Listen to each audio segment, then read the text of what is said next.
Olá, pessoal. O intuito é que a gente, através dessa aula, a gente finalize o que foi iniciado na aula anterior sobre sistema de esgoto.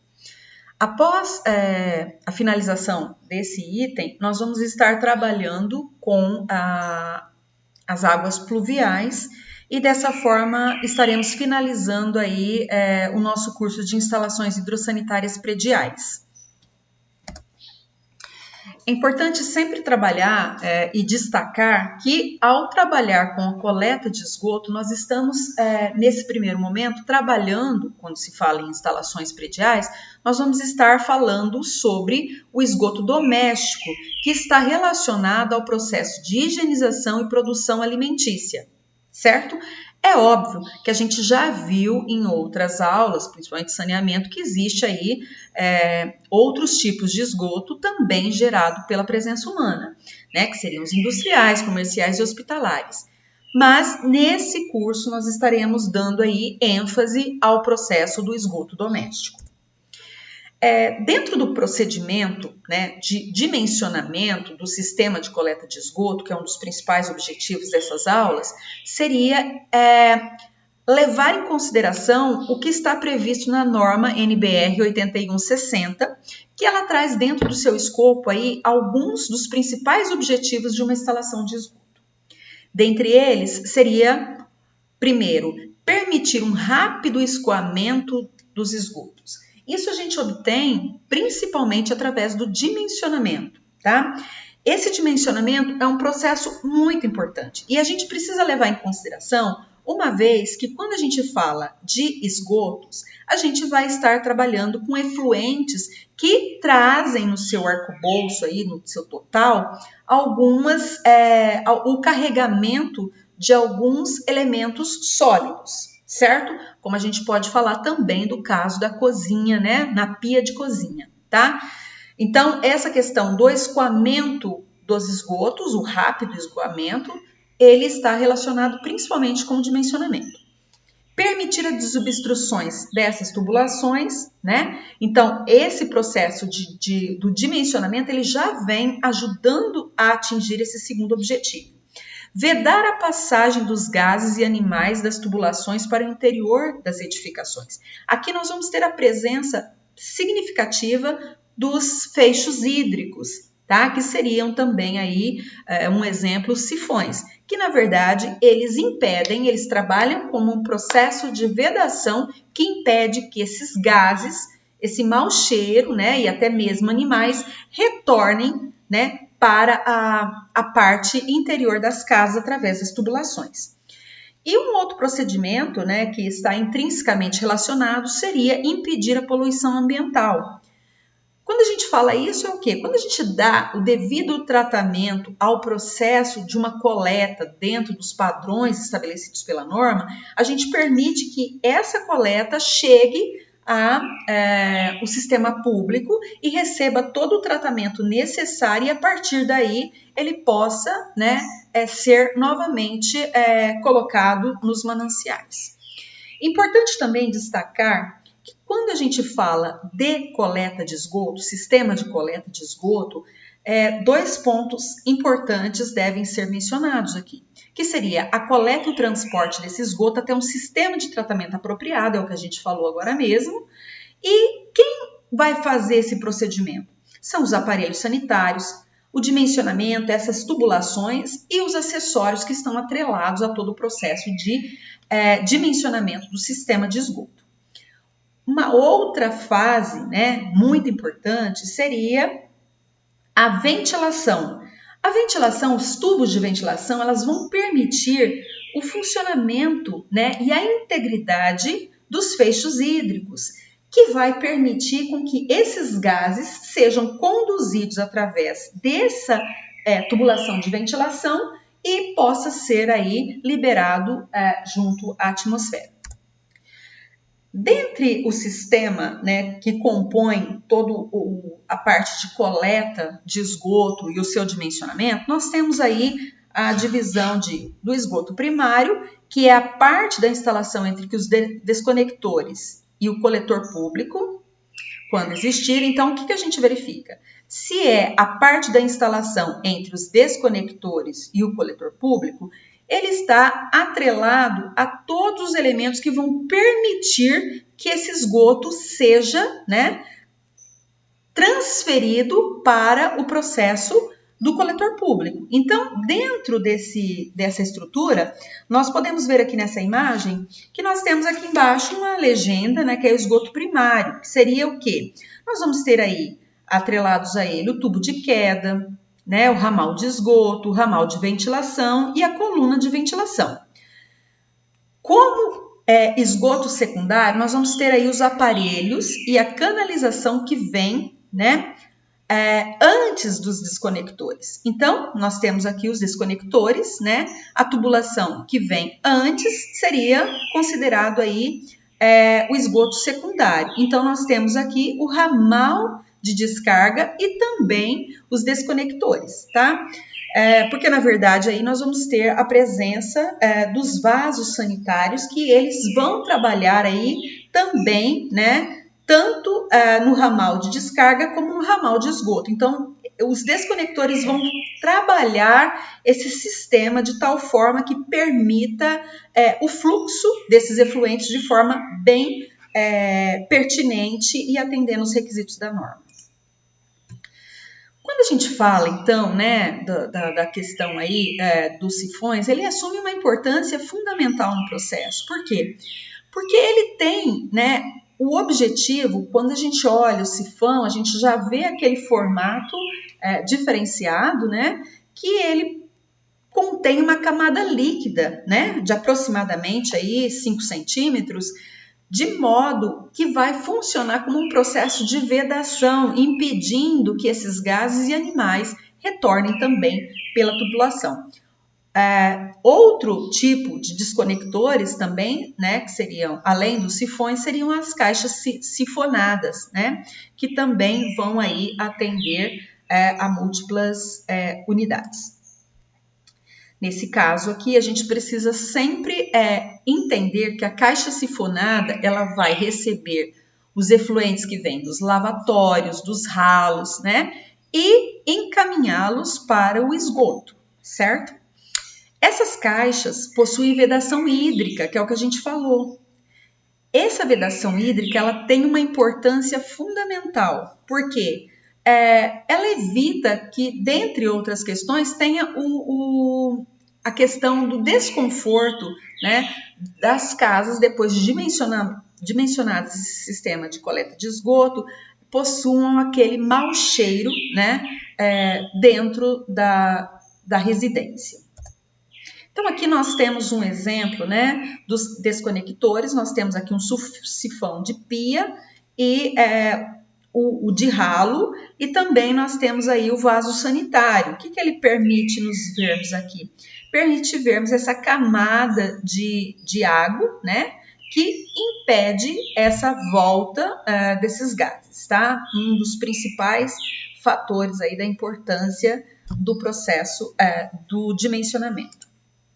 Então, aqui nós temos também o fecho hídrico, né, que de qualquer forma, tanto os sifões como a caixa sifonada, eles vão ter aí essa questão da vedação, tá? Isso é extremamente importante. Por isso, sempre no dimensionamento, esses elementos precisam estar presentes. Além disso, quando a gente estava falando lá dos pontos principais, né, do sistema de instalação e dimensionamento da coleta de esgoto, nós vamos ter aí alguns componentes extremamente importantes. A gente falou, né, do ramal de descarga. Esse ramal de descarga, nós vamos ter aí, né, aqui a gente tem a simbologia aqui nesse desenho, que ele vai receber os efluentes diretamente dos aparelhos sanitários. Depois nós vamos ter o ramal de esgoto, que ele vai fazer o quê? Ele vai receber esses efluentes do ramal de descarga e vai ser encaminhado para o esgoto, tá? E dentre esses elementos também, como eu falei no início, nós temos aí o ramal de ventilação, que ele é extremamente importante porque ele vai fazer toda essa coleta, né? E permitir aí que essa coluna de ventilação permita que os gases sejam liberados aí na atmosfera. Quando a gente trabalha com, por exemplo, né, em prédios, né, que tem aí vários patamares, nós vamos precisar trabalhar com tubo de queda, né? E nesse caso, o tubo de queda, ele é uma tubulação vertical que ele vai receber todos os efluentes, né, dos ramais de esgoto, ramais de descarga, que vão ser encaminhados para os subcoletores. E através do tubo de queda, ele é levado até o seu destino final. A coluna de ventilação, ela vem no sentido de conduzir esses gases para a atmosfera. E os desconectores, a gente já falou aí, né? São, em sua grande maioria, compostos aí pelos feixes hídricos. Aqui nós temos, já até mostrei isso na aula passada para vocês, mas aqui a gente está tendo uma visão, para quem não tem tanto conhecimento, né? Como que seria esses procedimentos, no caso do cálculo aí, do dimensionamento de um sistema de esgoto. É para a gente ter um conhecimento. Então, aqui a gente tem um ramal de ventilação, olha aqui na figura, coluna de ventilação, né? Temos a coluna e temos o ramal, que vai abastecer aqui essa região. Tubo de queda, né? Ele está recebendo todos esses efluentes aqui. O ramal de esgoto, né? Depois nós vamos ter a caixa sifonada e o vaso autossifonado, tá? Então, isso aqui, essa figura é mais ilustrativa no sentido de trazer contribuições aí, no sentido de conhecer cada parte que compõe esse sistema de esgoto. Quando a gente fala, então, né, no sistema de dimensionamento, usando aí a NBR 8160, ela vai trazer algumas orientações no sentido de como fazer esse dimensionamento para estabelecer o diâmetro desse tubo. E é importante que quando a gente estabelece esse diâmetro da tubulação, nós precisamos ter uma declividade, uma inclinação mínima, né? Porque esses efluentes vão trabalhar aí principalmente pela ação da gravidade. Então, essa declividade, né, essa porcentagem de declividade, mesmo menor, mínima, ela vai contribuir para esse processo de carregamento desses efluentes até o seu destino final. Então, aqui, quando a gente trabalha com essa questão, a norma vem trazendo aí uma tabela que ela estabelece alguns diâmetros de tubulação, as mais tradicionais, e também ela traz uma referência de quanto seria o ideal em termos de declive aí para cada tipo de diâmetro estabelecido. Então, nós temos aí de 40 milímetros, 50, 75, 100, 150. E aí a gente verifica, né, que a inclinação, né, vai diminuindo, a porcentagem de inclinação aí vai diminuindo. Mas é extremamente importante a gente ver aí que tem uma proposta, né, a norma ela vem trazendo como uma sugestão e normalmente é adotado no mercado estabelecer um mínimo de 2%, tá? Eu coloquei uma observação aqui, que quando essa inclinação, né, essa declividade, ela é muito acentuada, não consegue carregar os detritos, né? Às vezes, a quantidade de água passa com uma velocidade muito rápida e não consegue levar todos esses detritos. Então, é importante que mesmo a inclinação, essa declividade, ela seja de tal forma que permita que o fluxo de água, né, dos efluentes venham e consiga ter força e não seja passagem tão rápida, consiga remover ou carregar esses detritos que estejam aí dentro da tubulação, tá? Quando a gente, então, fala sobre o sistema de coleta de esgoto, nós vamos ter aí uma nova forma de dimensionar isso.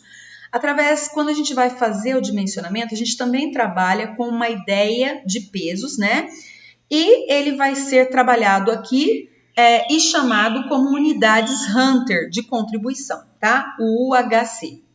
Então, esse UHC é a contribuição do esgoto de cada aparelho sanitário exerce no processo do dimensionamento. Esse número é determinado pelas normas da NBR 8160, certo?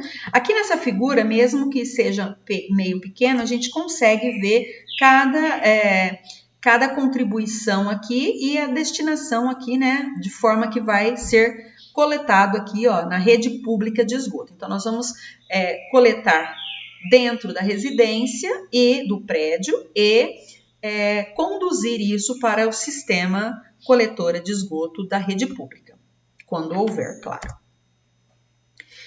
Para que se haja o dimensionamento do sistema de esgoto, 3 elementos são fundamentais. Primeiro, para que a gente possa ter ideia do processo de dimensionamento, é importante que se faça um planejamento inicial do número de áreas a serem coletadas, quantidade de banheiros, cozinhas e outras áreas consideradas áreas molhadas.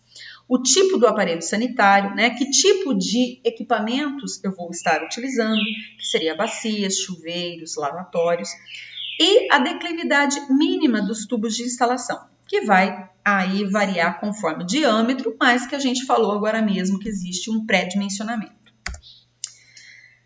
Dentro do processo, quando a gente vai dar início ao processo de dimensionamento, um dos principais elementos que vão ser dimensionados aqui vão ser os ramais de descarga, tá?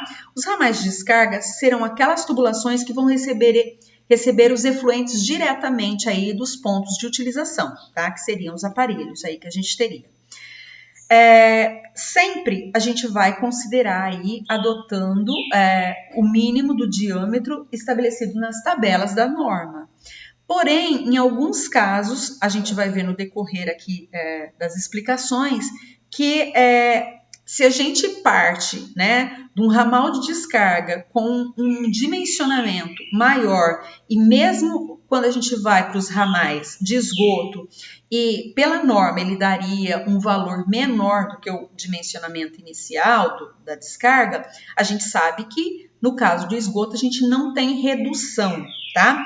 Quando a gente faz o dimensionamento das redes de esgoto, a ideia esse estudo preliminar é para saber o seguinte, nós saímos, né, do ramal de descarga com um dimensionamento e o que a gente precisa fazer quando a gente dimensiona todos os demais elementos é verificar se eu vou precisar aumentar esse diâmetro ou se eu posso manter o inicial do ramal de descarga, certo?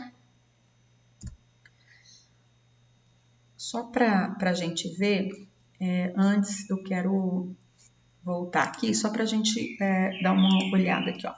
Então, o que a gente está vendo aqui, ó, como ramal de descarga, tá?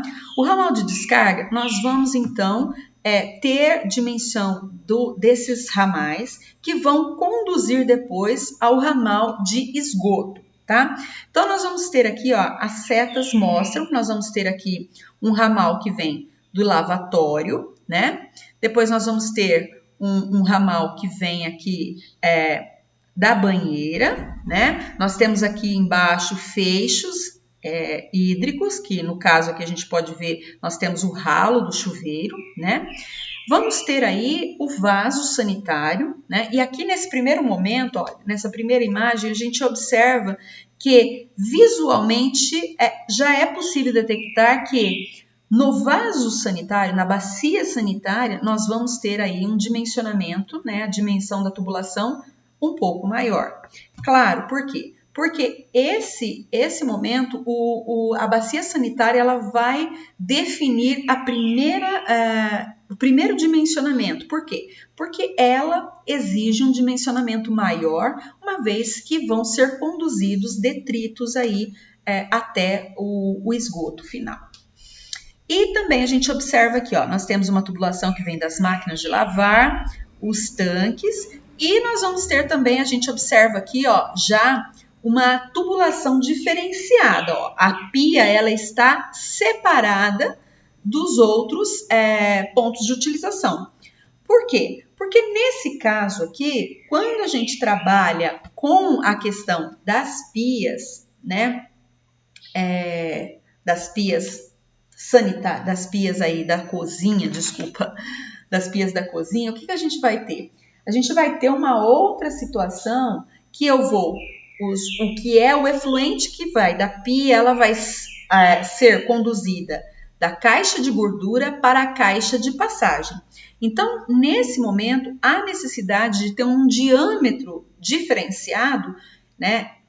Porque eu vou precisar que esses afluentes sejam carregados da caixa de gordura para a caixa de passagem. Então, há uma necessidade aí de um dimensionamento maior, uma vez que eu também vou ter aí a presença de detritos, tá? Então, aqui, olha, a gente tem, num primeiro momento, a gente tem aqui, como a gente fazia lá no dimensionamento de água fria, nós temos aqui todos os elementos que vão estar, né, os aparelhos sanitários que vão estar nessas tubulações, né, os pontos de utilização, e a cada um deles, como era lá atribuído um peso, aqui é atribuído uma unidade Hunter, tá? E esse diâmetro, né, vai estar relacionado à quantidade de unidades. Então, quando a gente observa aqui, num primeiro momento, ó, nós olhamos aqui no diâmetro nominal mínimo e nós verificamos que o menor diâmetro seria 40 milímetros, tá? E nós temos aqui o maior, que seria 100 milímetros. Então, se a gente partir do que eu estava dizendo atrás, eu tenho, mesmo quando eu coloco lá banheira de residência, né, ela tem 2 UHC, quando eu vejo a bacia sanitária, ela já tem 6, né? Então, ela vai ter o dimensionamento dessa tubulação deve partir como referência dessa maior contribuição, que é a unidade Hunter de contribuição, aí no caso 6, e ele já estabelece que nós vamos ter que adotar aí o diâmetro nominal máximo, tá? Levando em consideração aqueles elementos. Ele precisa de uma quantidade, né, de fluidez ali dos efluxos, dos efluentes, né, para poder levar, né, esses detritos, tá? Então, aqui, só para a gente ter uma ideia, ó, foi colocado aqui, lá em cada ponto de utilização, tem lá um lavatório, tem uma banheira, tem um ralo de chuveiro, tem um vaso sanitário, uma máquina de lavar lá na lavanderia, 2 tanques, e lá na cozinha nós temos uma pia, tá? Então, quando a gente olha aqui no primeiro dimensionamento, onde estão relacionados o lavatório, a banheira, o ralo de chuveiro e o vaso sanitário, nós vemos aí que a maior unidade Hunter, a maior contribuição seria da bacia sanitária, tá? E ela estabelece já nesse momento, então, que o diâmetro mínimo seria de 100 milímetros, tá? Então, o que a gente vai fazer? A gente vai analisar cada um deles, estabelecendo aqui os pesos para proceder o dimensionamento. Só que a gente já vê aqui, no mínimo aqui, mesmo quando eu pego a banheira, por exemplo, a banheira da residência, ó, ela estabelece que a tubulação seria o diâmetro de 40, né? Mas eu preciso pensar aí, porque eu também vou ter, lá na tubulação de esgoto, eu vou ter aí a presença da bacia sanitária, que tem um diâmetro maior, tá? Então, eu não posso sair de um diâmetro maior e ir diminuindo esse diâmetro. Então, aqui a gente tem, como era na tabela, cada pontuação aqui, que seria a questão da bacia sanitária. Quando a gente mostrou aquela tabela anterior, que é parecida com a tabela dos pesos da água fria, lá estão presentes os principais elementos aí, né, que são os acessórios sanitários. Porém, pode existir alguns que não estão previstos lá. Então, dessa forma, a gente vai, quando não tiver naquela tabela a previsão do equipamento, do aparelho, né, que não está relacionado naquela tabela, você pode vir adotar aqui, né, estabelece uma média aqui das unidades Hunter atribuído a esse aparelho, e então você escolhe aqui esse dimensionamento, tá? O diâmetro aqui proporcional. É importante também, quando a gente olhou naquela tabela anterior, nós vimos lá que a menor tubulação, né, o menor diâmetro de tubulação seria 40 milímetros.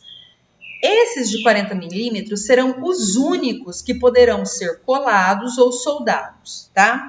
O restante dos diâmetros que complementam a tabela deverão ser usados anéis de vedação e ou pastas lubrificantes. Isso aqui é uma observação que a norma já traz lá como referência.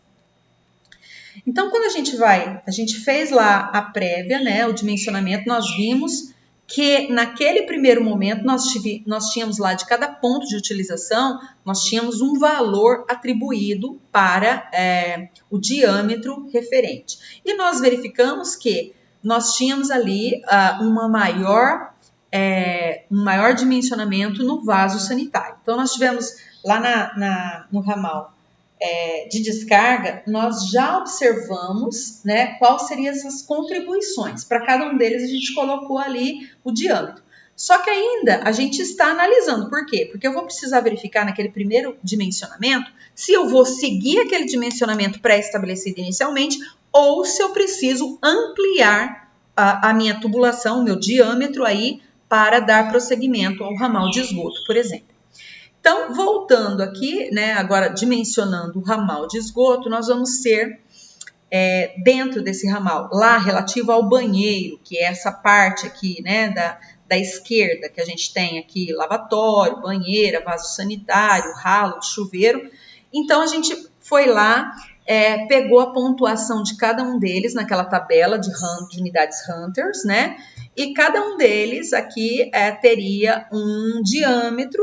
E o que a gente faz? Como agora nós estamos saindo dos ramais, né, de descarga e eles vão ser conectados todos juntos para dar prosseguimento ao ramal de esgoto, o que eu faço?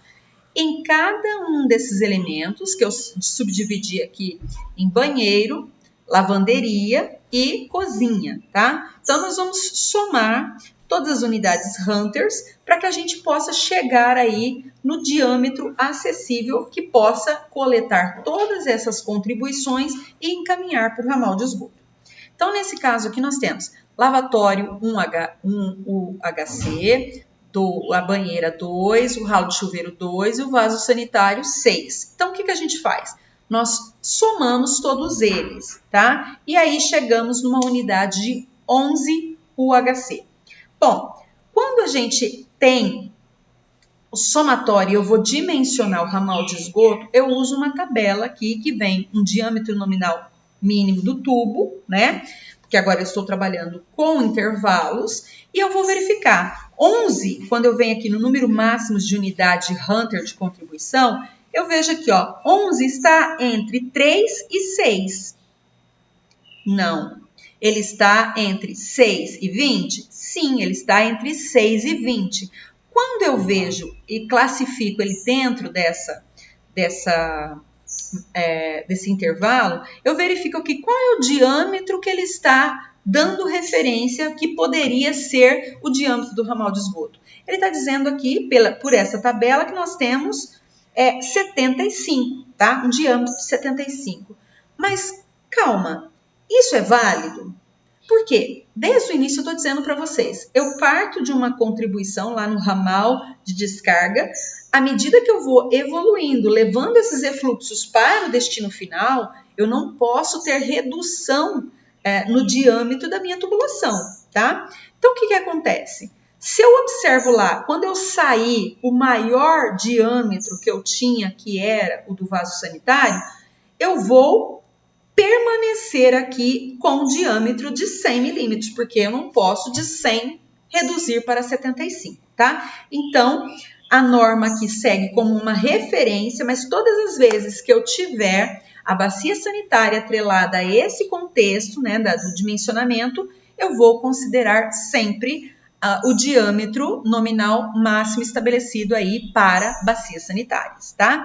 Então, nesse caso aqui, o ramal de esgoto vai acompanhar o dimensionamento do ramal de descarga, certo? Então, nós vemos aqui, ó, quando a gente observa, nós temos aqui essa contribuição que vem aqui do banheiro, olha, pela imagem, nós vamos desembocar tudo para chegar nesse fecho hídrico aqui, nós vamos desembocar tudo aqui, né, utilizando o mesmo diâmetro que vem da bacia sanitária, que seria 100 milímetros, né, uma vez que ele totalizou 11 UHC quando eu somo a contribuição de todos os elementos.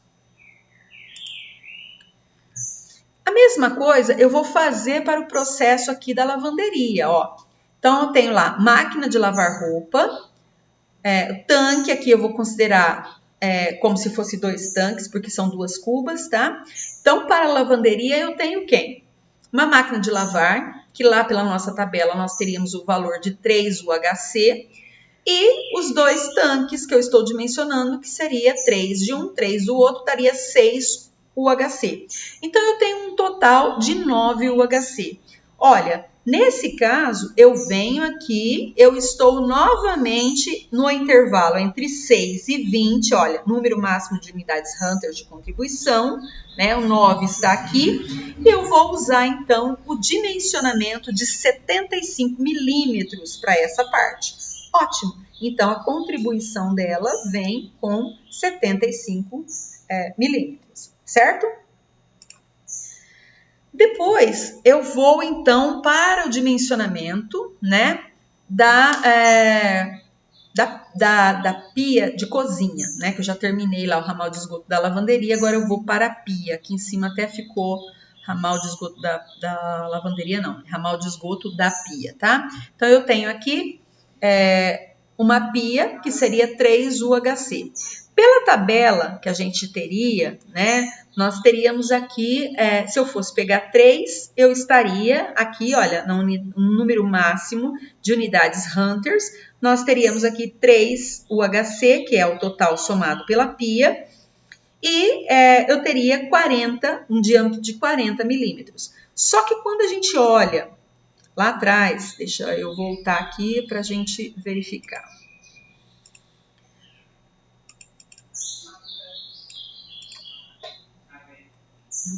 Mais um pouquinho. Aqui, ó, a gente vê, ó, pia de cozinha. Quando eu coloco a soma, né, da contribuição, aquela primeira tabela que a gente tinha visto, ó, pia de cozinha residencial, ela fala que o diâmetro nominal mínimo deveria ser de 50 milímetros. Então, dessa forma, a gente vai adotar o quê? A norma, por essa tabela aqui, ela estabelece 40. Só que lá inicialmente, quando a gente estava falando lá sobre o ramal de descarga, ele tem uma previsão, ele orienta que seja de 50 milímetros. Aqui a gente teria uma redução. Então, não é interessante que a gente tenha redução, né? Nós vamos manter a primeira, mais uma vez, como foi a do vaso sanitário, nós vamos manter o dimensionamento inicial, até porque aqui nós vamos ter aquilo que eu já falei, né? Esses efluentes vão ser carregados, né, desse ramal de esgoto que vai atingir aí a caixa de gordura, que vai levar isso para a caixa de passagem. Tá? Então, nesse caso aqui, nós vamos adotar o pré-dimensionamento inicial lá no ramal de descarga. Ok, pessoal? Então, dessa forma, nós teríamos aqui, para as 3 situações, nós teríamos os ramais de esgoto aqui recebendo o dimensionamento e as unidades Hunters, tá? E qual que a gente dimensionou e adotou como o final aí, tá? Aqui, desculpa, ficou uma coisa que não tinha nada a ver.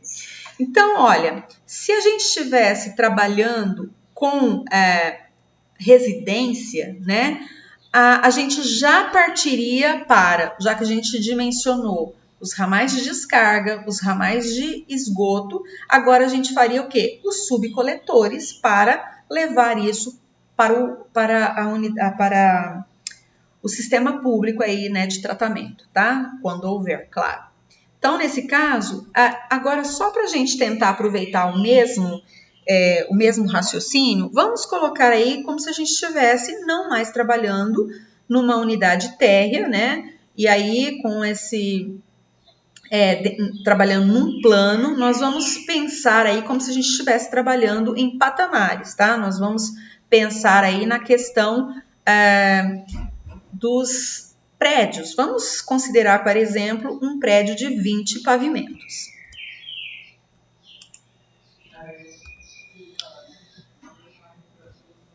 Nesse caso aqui, nós teríamos então o número máximo de UHS e nós teríamos então os coletores e os subcoletores, tá?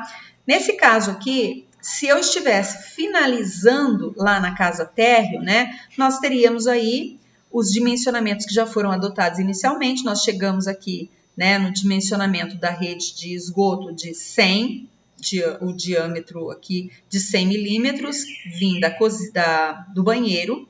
Nós teríamos aqui um diâmetro de 75, que vem da lavanderia, e nós teríamos aqui um diâmetro de 50 milímetros, que vem da cozinha, tá? Os subcoletores, o que ele vai fazer? Ele vai coletar todos esses,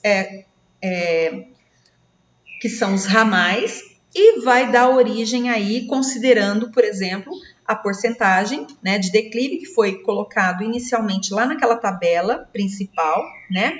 A gente tem lá, vamos lá só observar. E aí eu vou ampliar aqui que eu esqueci, né? Nós temos aqui, vamos ver a declividade, onde ele mostra, para a gente voltar só para vocês lembrarem, ó. Então aqui, ó, cada diâmetro, né? Cada diâmetro da tubulação, ele orienta, a norma orienta a um tipo de declividade, tá? Então, nesse caso aqui, nós vamos voltar lá só para a gente ter a ideia aí de como é que a gente finalizaria isso, certo? Então, aqui, olha, o que acontece?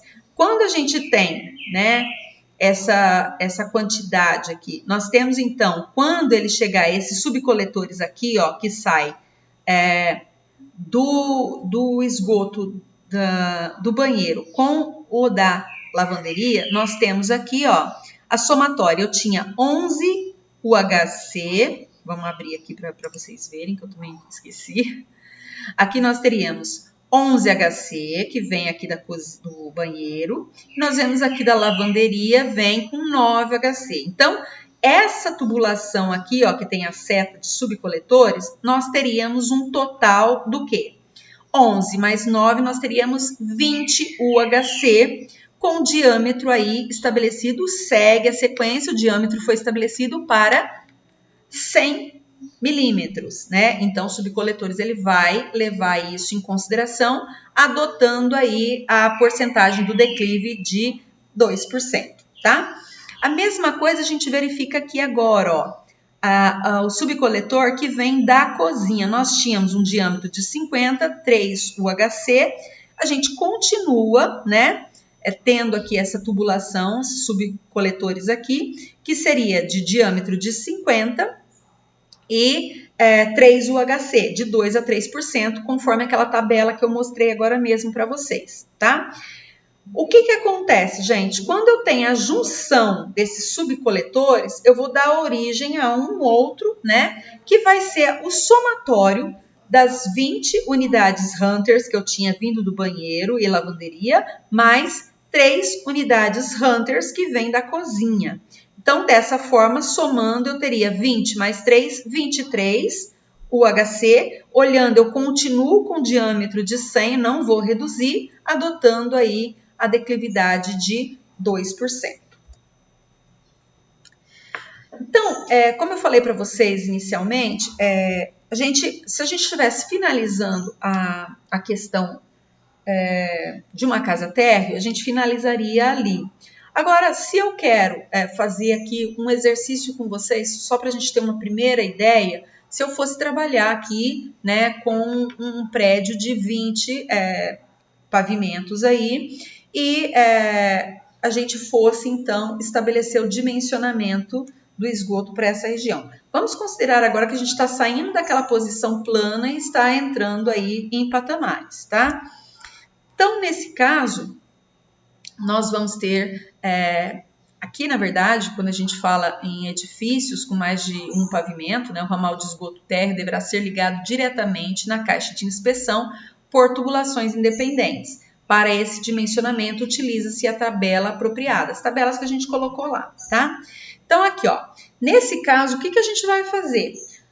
Nesse caso específico, se a gente estivesse usando aqui um prédio de 20 andares, considerando que nós não estamos numa posição plana, né, e térrea, nós teríamos aí a necessidade, né, de trabalhar aí com um tubo de queda, tá? Então, nós teríamos aqui, a partir dessa tubulação, que seriam os ramais aqui de esgoto, né, nós teríamos, então, a presença dos tubos de queda, tá? Então, teríamos aqui um do banheiro, 2 da lavanderia e 3 da cozinha. Como que a gente faz isso? A gente já tinha dimensionado lá atrás, né, a quantidade de unidades Hunters para definir lá no início os ramais de descarga e esgoto, né? Então, o que a gente faz? Agora, nós temos lá no banheiro, nós tínhamos o quê? 11.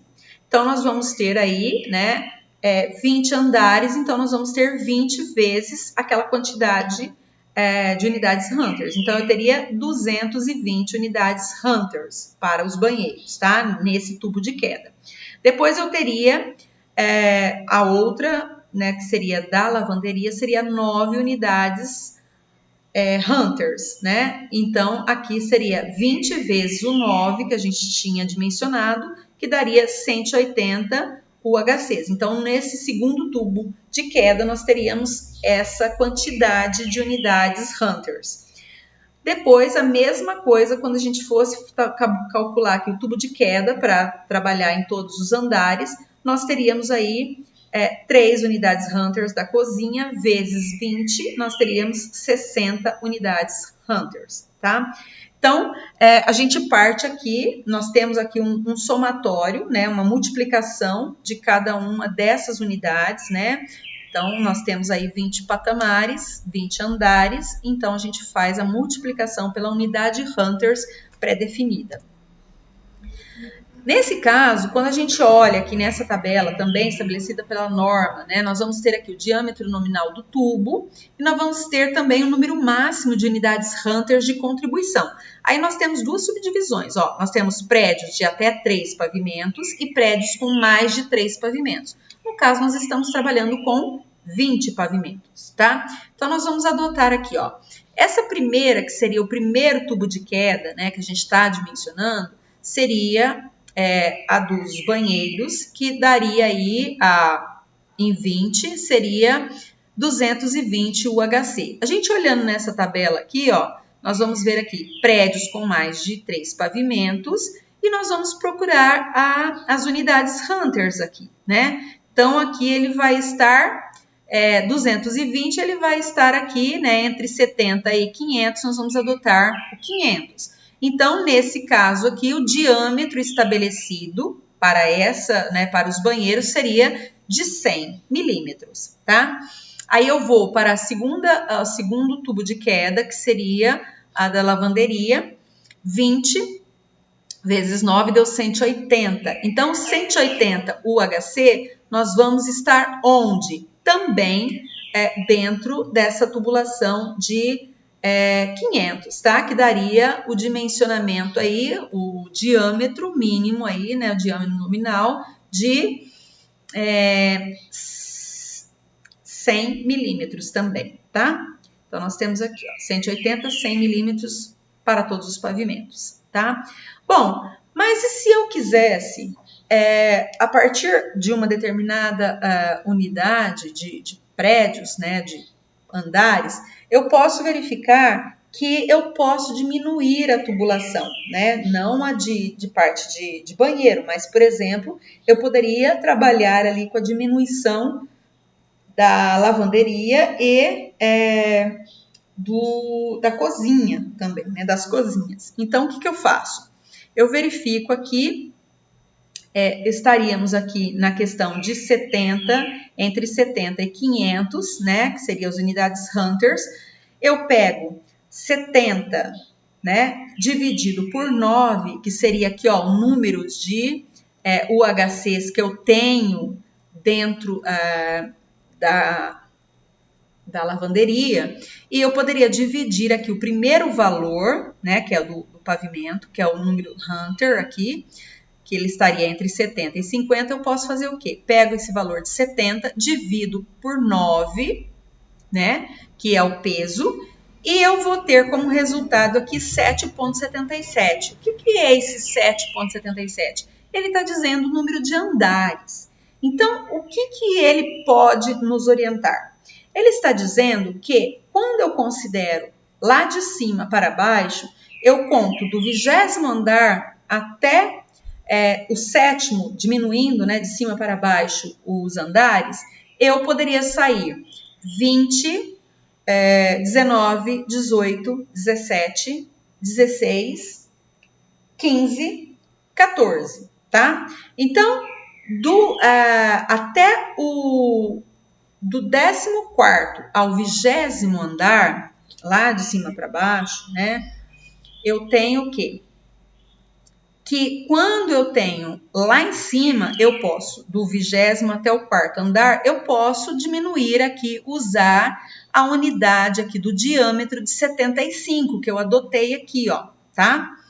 Prédios com mais de 3 pavimentos, peguei o valor inicial aqui, dividi pelo número de unidades Hunters que eu tinha no segundo momento, até porque eu já vi que o diâmetro que eu calculei lá dos ramais seria menor, né, que 100. Então, eu verifico aqui, divido 70 por 9, que é o número de unidades, e encontro o número de andares, tá? De cima para baixo, eu faço aqui a classificação. Então, ele está dizendo assim, ó, do 20º andar até o 14º andar, eu posso utilizar um diâmetro de 75. Isso se eu quiser economizar, tá?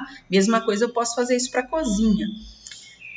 E a partir do 13º andar, né, de cima para baixo, até o térreo, eu teria aí um diâmetro de 100 milímetros. Por quê? Lá em cima, eu vou ter uma contribuição, né, menor, e depois eu posso trabalhar aqui embaixo, que eu vou receber todos esses efluentes, eu posso trabalhar com um dimensionamento maior, tá? É obrigatório fazer isso? Não, isso aqui é uma outra forma que alguns profissionais gostam de trabalhar e que é permitido você trabalhar aí no sistema de economizar, tá? Mas você pode adotar tudo como sendo o padrão, tá? 100 milímetros lá em cima e todos os demais, tá bom? Uma outra questão que é importante a gente destacar aqui é que todas as vezes que a gente for ter esse tubo de queda, nós vamos ter que verificar aí se eu tenho aqui, ó, esse tubo de queda, né? Eu tenho uma contribuição aí, valores, né? Ângulos formando aí, quando eu tenho um desvio, né, da tubulação, formando um ângulo de 45 com a vertical, tá? Vertical e um ângulo de 45, né? Então, eu vou ter que dimensionar essa situação.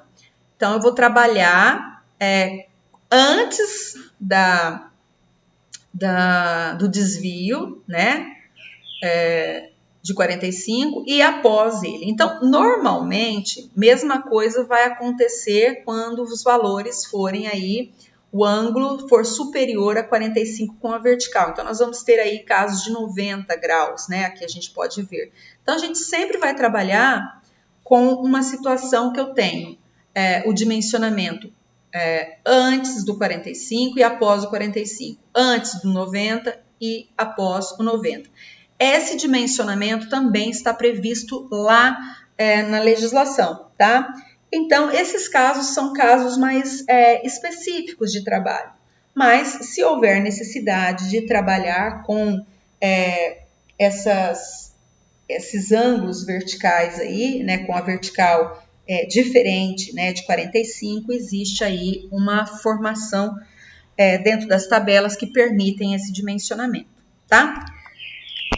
Aqui a gente vai só falar da importância, né, de termos aí a caixa de gordura. A gente já trabalhou isso no sistema sanitário, lá a gente comentou algumas coisas, né? Então é importante a presença desse elemento aqui, que seria a caixa de gordura.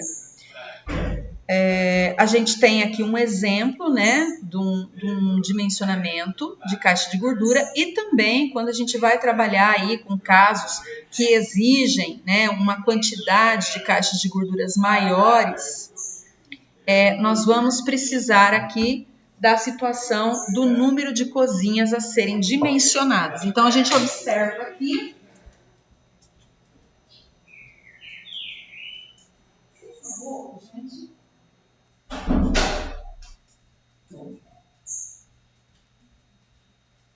Desculpa, pessoal, eu fui lá fechar a porta porque eu tava, meu filho, com a voz dele grossa, estava concorrendo comigo aqui.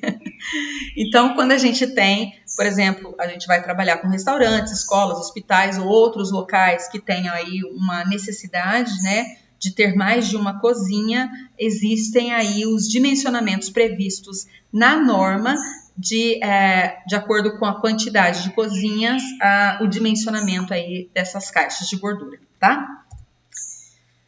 E importante também porque quando a gente tem da caixa de gordura, nós vamos ter aí a tubulação que vai fazer o carregamento, né, na tubulação da caixa de gordura para a caixa de passagem.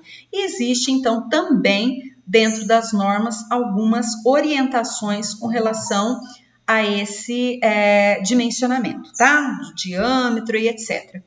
Aqui nós temos uma observação, né, para quem quiser se aprofundar um pouco mais, nós temos aí mostrando, né, como seria esse processo do tubo de queda, né, e os subcoletores aqui trabalhando de forma a conduzir, depois que eu faço os tubos de queda, esses subcoletores que coletam esse resíduo, esse efluente, e é encaminhado até o coletor predial, né, através da caixa de inspeção, que remete isso também para um coletor público, tá?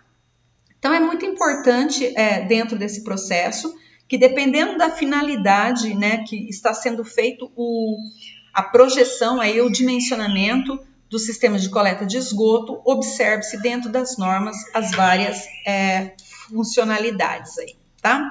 Aqui também é só para a gente vislumbrar aqui, né, como é que funcionaria esses tubos de queda, né, em cada um, com a coluna de ventilação, é mais ilustrativo aqui para a gente ter uma ideia, né, os ramais de descarga, os ramais de esgoto. Então, aqui é mais para a gente se familiarizar com a situação, tá? Aqui eu trago para vocês, no final, as instalações sanitárias, né, que seriam as normas da NBR 8160. Então, vem trazendo aqui todo um dimensionamento e seria bem interessante que todos pudessem depois dar uma análise aí na legislação pertinente à coleta de sistema de esgoto, tá certo? Pessoal, essa questão, então, sistema de coleta de esgoto, a gente tentou ver aqui de uma forma mais simplória, mas tentando complementar todos os pontos, certo? Muito obrigada, pessoal. Dúvidas, depois a gente vai tirar nos exercícios, tá certo? Muito obrigada.